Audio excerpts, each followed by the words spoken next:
Deep in the midst of these treacherous mountain ridges, a silent sentinel watches your every move. He knows every hidden crevice, every collapsing ledge, because he once used them to hunt, to trap, to disappear people without a trace. But today, he waits in the same shadows for a different reason: to protect. This is the story of a man who knew the mountain as a predator and chose to become its guardian. The mountains do not forgive mistakes. They don't warn you. They don't slow down for your fear. They simply exist, cold, patient, and indifferent. Up here, the air thins until every breath feels borrowed. The paths narrow until one wrong step becomes a fall you never return from. And then there's the mist. It rolls in without warning, swallowing the trail, erasing direction, turning even experienced hikers into lost wanderers. For decades, these ridges carried a reputation, not just for their danger, but for something worse. People vanished here, not from the cold, not from the cliffs, but from something watching them. From within the fog, there were whispers, stories passed between travelers in hushed tones, of a man who knew the mountain too well. A bandit. He didn't rely on strength, he relied on patience. He studied movement, learned where travelers slowed down, where they hesitated, where fear made them predictable. The narrow passes, the blind corners, the silent drop-offs. He turned the mountain itself into a weapon, and when the mist came, so did he. No one saw his face, only the aftermath: abandoned packs, broken paths, silence. Over time, the trails emptied. People chose longer routes, safer routes, anything to avoid these ridges. The mountain became a place people crossed, only when they had no other choice. And at the center of it all, that was him. But no one is born a monster. Even those who disappear into the shadows start somewhere in the light. Before the mountain turned him into a predator, he was just a man trying to survive it. The early years were simple. Work was scarce, the terrain was unforgiving, and the mountain offered no mercy to the weak. At first, he only took what he needed: food, supplies. But survival has a way of reshaping your boundaries. One line crossed becomes easier to cross again and again, until one day, you don't recognize where you're standing anymore. The turning point didn't come during a robbery. It came during silence. A traveler, young, unprepared, not a threat, not a challenge, just someone who didn't belong on that path. The encounter should have been simple, but something was different. The fear in the traveler's eyes wasn't just fear of death.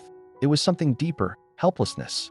And in that moment, for the first time in years, the bandit hesitated. That hesitation changed everything.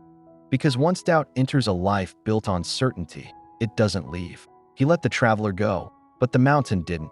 Days later, he found what was left, not because of him, but because of the mountain itself. And that was the moment it broke him. Not the act of violence, but the realization that even without him, the mountain was already dangerous enough. He wasn't surviving anymore. He was making something already cruel, even worse. And for the first time, he saw himself clearly. He didn't leave. That would have been easier. Instead, he stayed. In the same place where he had taken from others, he chose to give. Every morning begins the same way.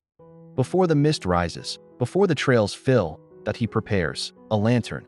Old, worn, but reliable. Ropes, markers, tools.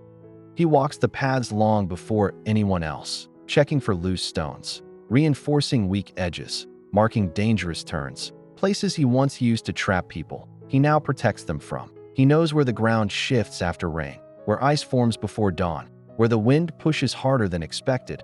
All the knowledge he once used against others, he now uses for them. And when the mist rolls in, he moves differently. Not like a hunter, like a guide, silent, watchful. He doesn't announce himself. He doesn't reveal his presence. Most travelers never see him, but they feel something. A rope where there shouldn't be one.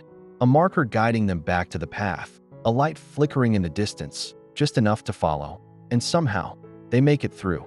Again and again. Without ever knowing why. Redemption is not loud. It doesn't come with applause. It comes with silence, with isolation, with the weight of everything you can't undo. The nearby villages know the stories. They remember the fear, the disappearances, and they remember him. So when word spread that someone was guarding the trails, no one believed it at first. And when they did, they didn't trust it. Because redemption is easy to doubt. When the past is impossible to forget, he doesn't argue, doesn't defend himself. He simply continues, Day after day, night after night, through storms, through freezing winds, through shifting terrain that grows more dangerous each year. The mountain is changing. Climate shifts have made the paths less predictable, more unstable. What used to be safe no longer is. But he adapts, because he has to.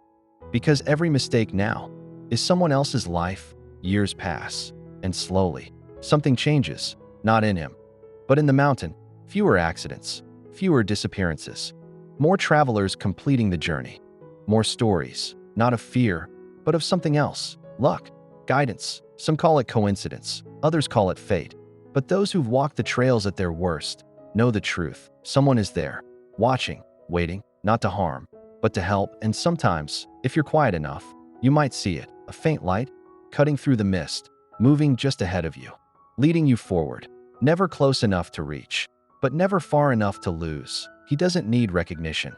He doesn't need forgiveness, because the mountain already knows who he was, and now, it knows who he chose to become. We like to believe people are fixed, that once a line is crossed, there's no coming back.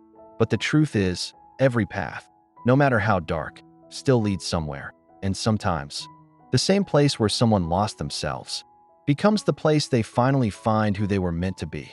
So if you ever find yourself on a narrow path, with the mist closing in and the world feeling uncertain, pay attention, because somewhere in the fog, there may be someone watching over you, not as a predator, but as proof that even the darkest past can light the way forward.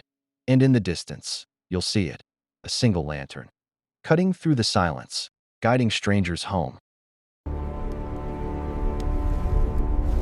Don't forget to like, share, comment, and subscribe to my channel for more stories.